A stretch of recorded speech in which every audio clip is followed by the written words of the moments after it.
पलटी वाली ने बेस सिट प्रॉपर्ली पलटी वाल अपनी पार्टी शादी करने के लिए कैसे मामा पे खाता भी नहीं सिखाया पार्टी शादी करने के लिए मैसेज तो नहीं है आपको छोड़कर सिर्फ मुझे छोड़कर मुझे छोड़कर ये मत पूछो तो वजह बता बोलो मुझे लेकर क्यों नहीं गया इसे छोड़ो ना अरे क्या छोड़ना बता क्योंकि आपकी शादी नहीं हुई ना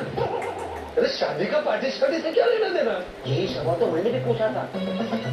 तो उन्होंने बोला कि ये पार्टी शादी सिर्फ वरसाद આવે છે वो वरसाद આવે છે मैं तो अवॉइड કરી દેશે जो कुछ नहीं बोला वो